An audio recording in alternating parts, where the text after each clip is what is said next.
One thing that must be said about this computer game is there is an aspect of it that is very unrealistic. Yes, I know it features anthropomorphic dogs going about living very mid-20th century human lives, but no, it's not that. The most unrealistic thing about the game is this, the main premise. A young boy doing all he can in his power to allow his father to sleep. That is frankly ridiculous, and I'm speaking as a father myself. There's no chance of that. The only way it could be less realistic if the game was set on Christmas Day morning. So yes, this is the game of Augie Doggie and Doggy Daddy, and it's about a familial canine pair. Do we need to know a bit more about them, do you think? Yes, I think we do. So let's do some surface level facts on this pair of fine looking dogs. Augie Doggie and Doggy Daddy first debuted during the Quick Draw McGraw show as its own segment in 1959. They were created by the legendary pair of Joseph Barbera and William Hanna, and they centred around a pair of loving dachshunds. Doggy Daddy, a hoarse Bostonian accented mutt, does all he can to raise his rambunctious offspring, young Augie. They care very deeply for each other. They look after each other. You're probably wondering why there's no mention of Augie's mother in the original series, which ran for 3 seasons from 1959 to 1962. And you know what? They give you no answers at all, so insert your own headcanon here. Maybe she had her front legs pulled apart by a toddler, or maybe she was given a Mars bar and died, or maybe she just went off for a blue length from old Huckleberry Hound. They do sort of explain it in the 2021 Hanna Barbera character ensemble Jellystone, that Augie didn't have a mother and just sort of appeared by magic, which isn't really an explanation, more of a set of words in a sentence that makes no sense really.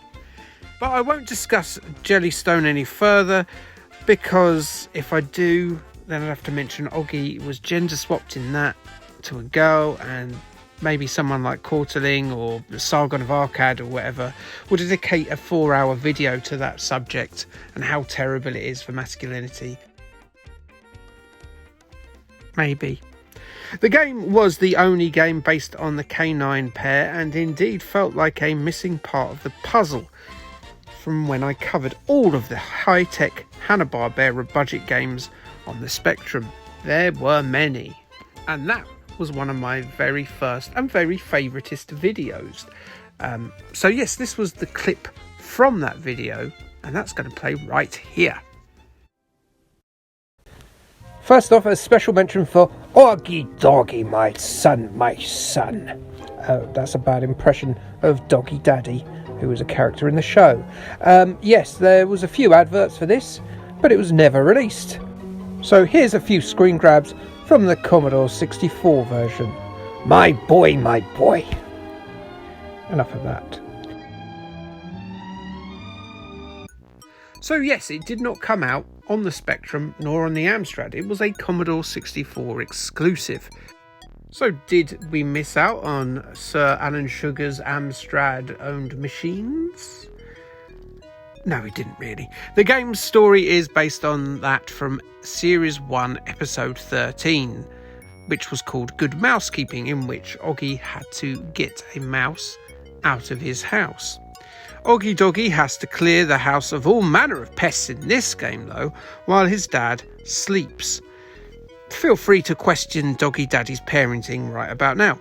Being a single dad isn't easy, but to allow your household to get so overrun with vermin and various other pests and then expect your son to deal with it as you sleep, not cool, dude. Who knows what diseases these things carry? Get off your arse, you deadbeat, long-bodied, dickhead, dog dad dude. Augie is armed only with a net to catch these beasts and must work his way through the entire house, starting in the basement. Once he's cleared that room, he can go downstairs, then to the upstairs, and finally the attic, getting rid of the creatures as he goes. Augie is beset by a few issues.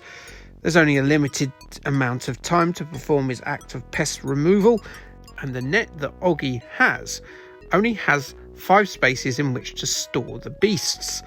Plus, he's too kindly a pup, and so is unlikely to stamp the mice's skulls until their brains fly out of their ears. So instead he has to make a couple of trips to and fro to release the bugs, vermin and bees outside the doggy domicile. The house is a dangerous place, further adding evidence that social services should probably look at how well Doggy Daddy is coping with his young charge. The furnace spits out flaming coals and can delay Augie in his endeavours. There are bats absolutely everywhere, which for some reason are not seen as part of this infestation problem in their house. There are also killer beach balls, which you may remember from that Augie Doggie and Doggy Daddy episode, which didn't exist. There's also an inexplicable cat in a small plane who has taken his anti-canine racism to a whole new level and turned it into anti-dog terrorism, as he's flying around each level, dropping bombs or bowling balls throughout the residence. From the second stage onwards, you'll also need to grab falling plant pots too, as too many of these hitting the ground will cause Doggy Daddy to awaken and admonish his son for doing his work, and that will cause Augie Doggie to lose a life. Does he beat him to death? But what's weird about this bit is the bit I just mentioned, that the plant pots will wake him up, but not the cat.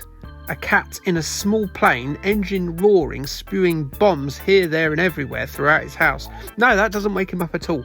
It's the plant pot falling on the ground. And no, I've got no idea why the plant pots are falling up, but maybe it's the bombs and their structural damage that are doing that to the plant pots.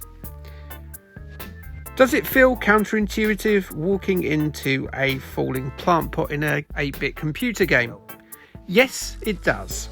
You can collect cheese too, which will give you a bonus should you collect all the pieces of cheese on a particular level, which may end up restoring one of your lost lives after a points bonus.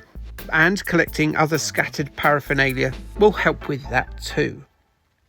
And I do believe, yes, I've just described the entire game. There's nothing more else to it. I'm even reticent to call it a platformer as such.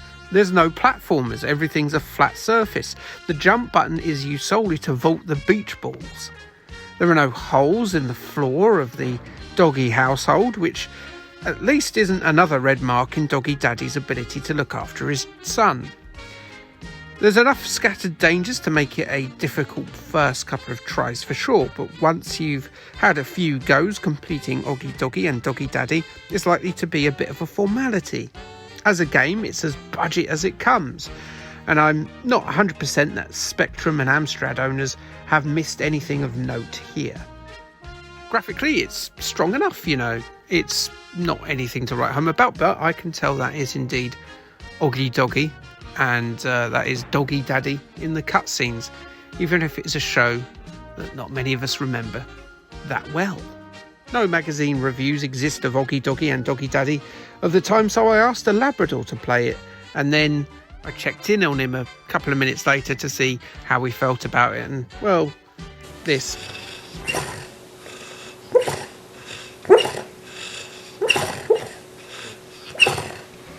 So not impressed then. It's not a good boy, this game. It's not rough, but it's as mid as a dog's flank. A game about a sleeping dog that you can sleepwalk through. Lazy doggy.